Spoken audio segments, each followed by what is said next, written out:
And hundreds of flights have been cancelled at French airports despite the country's largest air controllers union calling off a one-day strike.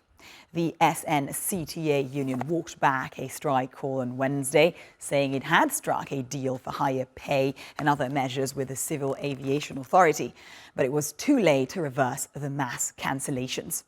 Unions had called the strike after an initial breakdown of negotiations, raising new concerns over the risk of strikes during the Olympic Games. Paris will host the Games from late July, when millions of visitors are expected. For more on this, let's bring in aviation consultant Enda Corneille. He joins us now from Cork in Ireland. Thank you for being with us today. Good morning. So, although the strike has been called off, many flights are still cancelled. What's the latest regarding the protests? What's happening? I mean, the main protests are coming from the airlines. I mean, over 70% of flights into and out of French airports have been cancelled.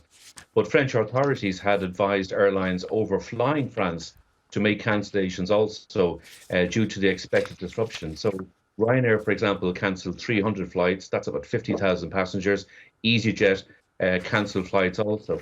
So the airlines have been consistently protesting that the EU should step in and protect overflights in the event of a national strike in French airspace, in the very same way they do for Greece, Italy and Spain.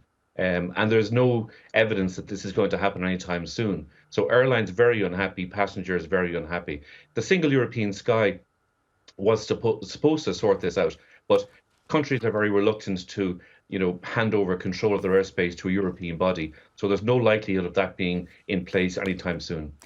Right, so the national press in France has actually dubbed this day, the 25th, a journée noire, which in French means a black day.